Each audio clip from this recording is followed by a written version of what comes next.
Well, hello, that's me again, and there are some issues which warrant talking about them.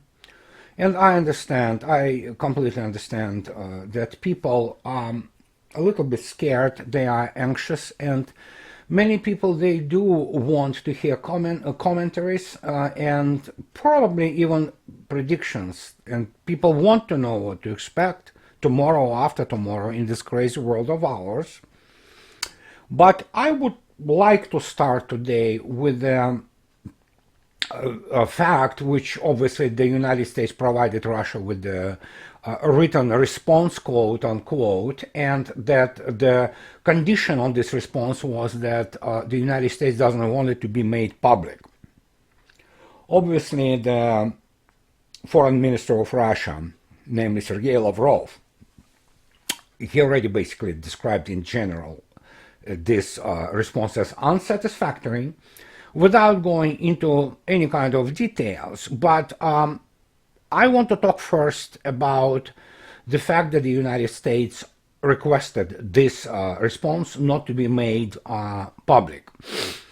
I want to go back to, as strange as it may sound, to one of the last truly great Hollywood comedies, which basically made it to the big screen before the whole woke and cancel culture and political correctness completely destroyed Hollywood and basically purged any talent from it. But in 2005, I believe, it was this wonderful, hilarious, beautifully acted comedy called Wedding Crashers. And there was a wonderful moment there where the personage of Bradley Cooper, who is the fiance of wonderful, beautiful Rachel McAdams, and obviously he is being sabotaged by our two main heroes there, and he has the eye drops in his drink and then begins to vomit absolutely uncontrollably to allow the other guy to meet Rachel McAdams, where there is a beginning of the relations. You can sense it. And Rachel McAdams, who is also fiancée, I mean the bride to be of Bradley Cooper, who vomits uncontrollably into the toilet bowl. And she discloses the type of the level of their relations. And I said, "Why are you so, mad?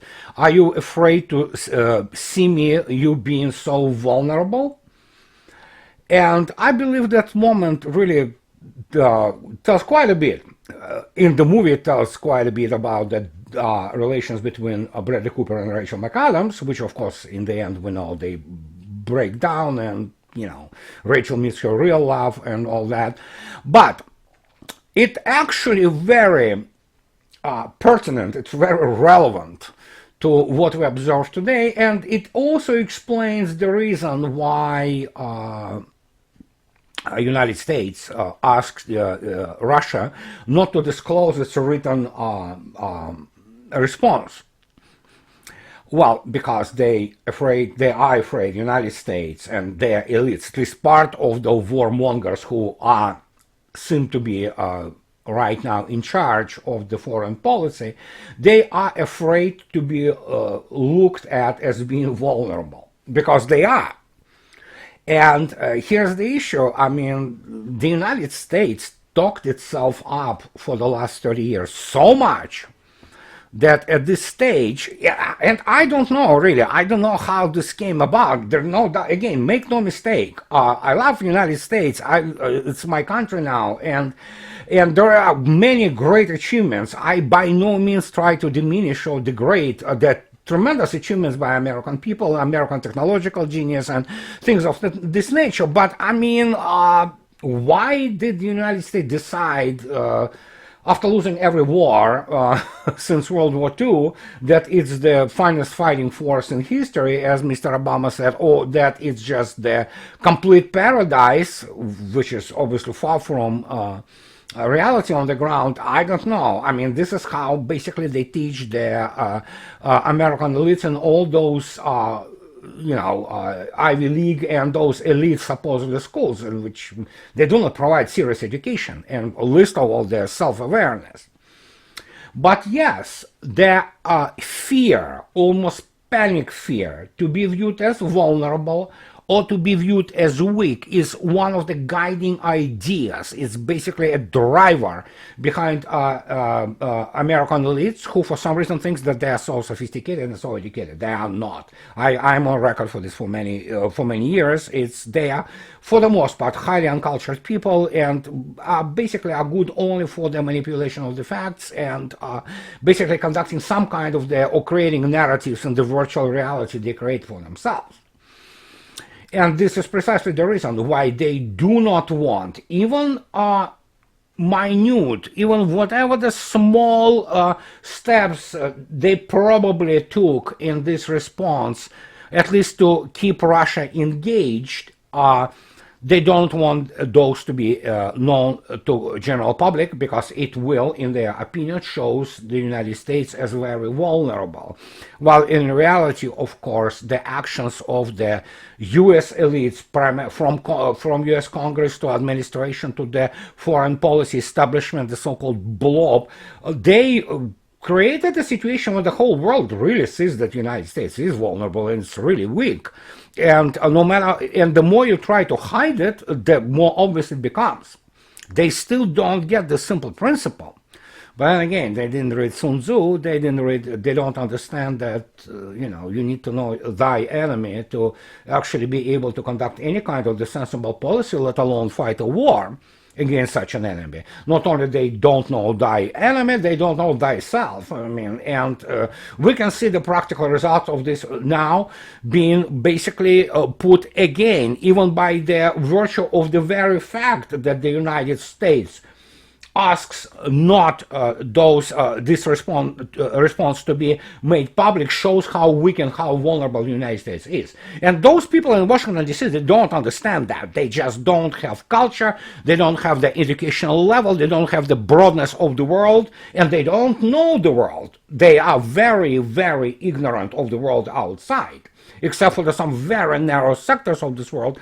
For example, European elites who are as corrupt and as basically ineffective as the American ones. That is why Sergei Lavrov simply speaks about, for example, Jens Stoltenberg, the big honcho in NATO, in reality puppet, that he says, I don't even pay attention to what he says anymore. He doesn't live in reality. And that applies pretty much to all of them. Be it the top brass of NATO, or be it the top people in Washington, D.C., or in Brussels, what have you. You are talking with people who are utterly ignorant and who are afraid like crazy to be seen as vulnerable, while in reality they parade themselves as clowns pretty much non-stop. And that they don't understand, they are not aware of this precisely because they are not very cultured people. Ivy League or whatever those elite schools degrees, they do not provide what is necessary to run modern states in the modern world. And we know this. And Sergei Lavrov, for example, whose authority and whose reputation is basically unshakable around the world, he speaks about this openly. So there's nothing new here. And that was totally expected. Of course, how Russia reacts to this and the reaction begins to kind of pour, it's the totally different story. Obviously, you already heard that United Russia, it's the leading party, it's majority parliament party in State Duma, already kind of asked President of Russia, Vladimir Putin, and government of Russia to do what many people pretty much know that was happening one way or another in some scale. But this now is being officially formalized as the request to provide LDNR, Donbas republics, with necessary military equipment, hardware, and we all know that Russia can provide arguably the best hardware, and if it's modern hardware, then it's really bad for armed forces of Ukraine. And no matter how the actual numerical relation between the forces, and obviously VSU, the Ukrainian army, has the numerical advantage over LDNR. But I mean, the way modern wars are fought, it's not just the numbers. So immediately, obviously, Sergei Lavrov and Minister of Foreign Affairs says, yeah, we certainly can do that, but we would rather not because we don't want to become the party to Minsk agreements because supporting one of the sides. Sure, but this whole, I wouldn't call it spectacle is the real deal. The whole basically address and request by the United Russia to Putin, which was very public in Russia. It was all over the news, all over the TV networks, and so it is done for a reason. And of course, there was no doubt that without the nod from Kremlin, this wouldn't have been done. Not to mention the fact that Russia obviously will do what is necessary if it comes down to it. But it is important to understand that while the United States and its Western propaganda, Goebbels propaganda machine in the West continues to stoke the flames of this hysteria and absolute, absence of any touch with the reality on the ground, Russians obviously reiterated again, they do not want to fight Ukraine. Not only because of whatever the Slavic Brotherhood type relations, there's no brotherhood anymore left there, but because obviously Russia also doesn't need Ukraine. And there is yet again the failure of the American, not so much intelligence, American intelligence, and especially signal intelligence by means of National Security Agency and other types of organizations, including the defense intelligence apparatuses. They know what is going on the ground, more or less. They can see some forces, they can see that things move, but they obviously cannot come up and say, hey, Russians do not really accumulate forces there per se, because they don't. There are drills and exercises, but there's no such thing as accumulating the forces to attack or invade Ukraine. And even Blinken was forced a couple of days ago to basically admit that, yeah, we're not there yet. Because Russia doesn't want Ukraine. Russia doesn't need Ukraine. Russians live too well to take on their balance 20 plus million people who will hate them for the rest of their life and feed them. Come on, just be, realistic. But then again, if you operate on the premise that Russia is poor, sure, it seems logical, but Russia is not poor. It's not Soviet Union of 1950s or early 1990s before its collapse. It's an absolutely different country, and that's what most American elites don't understand.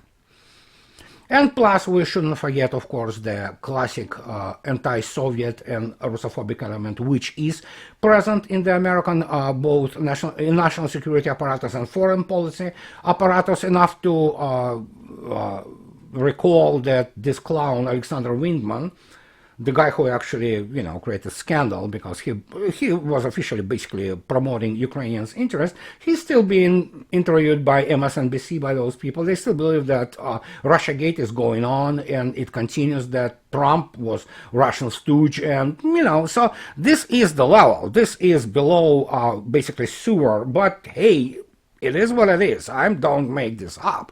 So you can all look it up and see for yourself what is going on in this respect. So, but now there is this issue that United States not only doesn't want to feel weak, it really wants to look, doing something, and it's a knee-jerk. And there was an really interesting piece by Scott Ritter today in RT, and I understand that Scott Ritter, he's American, he's former officer of the U.S. Marine Corps. So, of course, there is a lamentation. Of course, there is a degree of moral problem, moral issue with trying to be objective. And Scott, for the most part, is objective. But in the same time, understanding that when your country looks like, just basically pretty much not very attractive, to put it this way, in many respects, and especially in military one, you need to kind of give your feelings to be known a little bit. And he laments in this piece, and the piece in the article is called "American Couldn't Defend Ukraine Even If It Wanted to."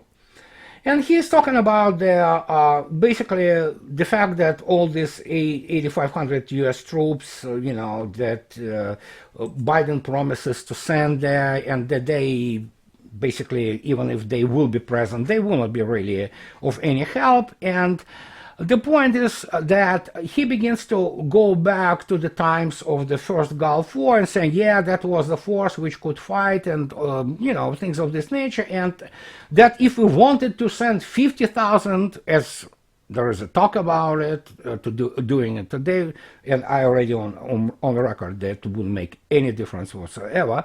He said that, yeah, those 50,000 should have been placed near Russia in 2008 or 2014. And this is where I disagree with him, because even then, even 2008, let alone 2014, since the time when Russian armed forces already underwent a significant modernization, and there was basically a new doctrine and other things being placed in place, and so it won't matter anyhow. The reason being that even in 2008, let alone 2014, and we are not talking about 2022, the modern war and America's assumptions were about the advantage and technological advantage, which is not there anymore, was based on the fact that, again, same old. It's like the basically, I would say, some kind of the systemic issue, systemic flaw, which cannot be overcome. And they repeated that, oh yeah, we can put that and deter Russia. First, Russia hasn't been deterred since 2007. And secondly, the modern armies, and especially the operational rear, so operational depth, it depends how you define the operational depth. It could be anywhere between 200 to 700 kilometers, and you can look it up on the manuals. But even in 2008, let alone in 2014, Russian armed forces and Russian army already had the capability to provide sustained fire impact based on the very reliable targeting deep into the operational depths at least.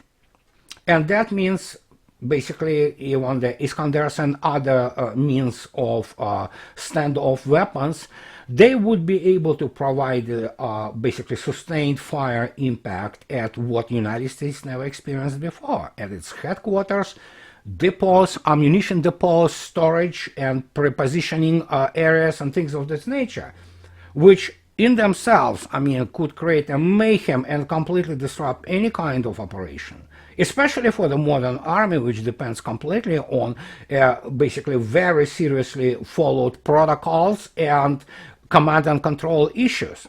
So when you suddenly have your rear in a total disarray, well, the best example is, of course, Russia's artillery preparation, which in advance of the citadel on the 5th of July 1943 and Kursk salient.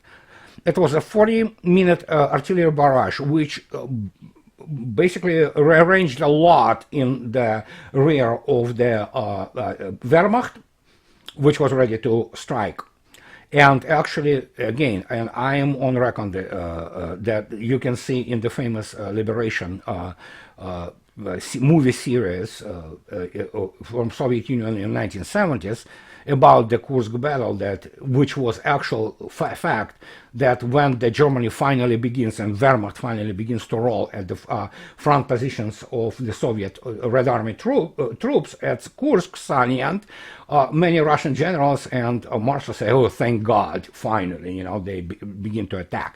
Nowadays, it's different, because it is one thing to be on the artillery barrage, totally another to be on the barrage of the tactical operational level of missile systems, which are, order of magnitude deadlier than any kind of artillery. And they work on the area targets, and that means if you look at the Tornado, it is just absolutely horrifying weapon system, and it launches at 200 kilometers, and basically single vehicle, single salvo of a single vehicle. I believe it's 8, if not 12, somebody will correct me, tubes. It can cover the area of many football fields.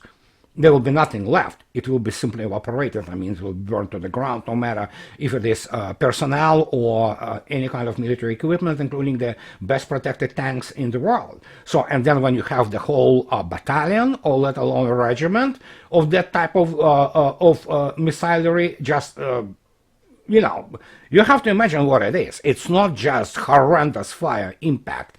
It is the morale killer in a major way. And then imagine when this procedure repeats itself like every 20, 30 minutes, and salvo after salvo goes, and, you know. So basically, you could see the results of this, and if you listen to my talk, my comments on the contusion, you can look it up in the in my channel and in the list of the videos I made. So that's what we are talking about. So, but yeah, Scott Ritter uses a wonderful analogy with the Rocky IV movie. And I'll just simply suggest you to go and read what he writes there, because most of it is correct. And I totally can understand that he is not enjoying writing it. It is understandable. He is a former cadre officer, and that is understandable. The more credit goes to him for having enough courage and integrity to reflect on it properly. So, and this is what I wanted to talk about today. So, I think if you would ask me about my gut feeling, and again, don't quote me on that. Truth is, the response in some very important details by the United States was not about satisfying Russia's immediate concerns.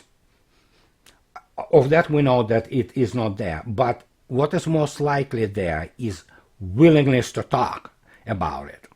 Obviously, it's obfuscated by a lot of rhetoric and fluffy stuff, but I believe the signal is clear that the United States wants to talk about it. The United States doesn't need to see what Russia can do in response if the United States completely shuts everything down. So we'll see about it. But I would say that probability of Russia invading Ukraine at this stage is pretty much zero, or close to it. But Russia will continue to do, of course, all necessary drills and exercises, and you know, nowadays that's what Russian armed forces do. They train all the time, and that's what armed forces are supposed to do. So it is absolutely normal.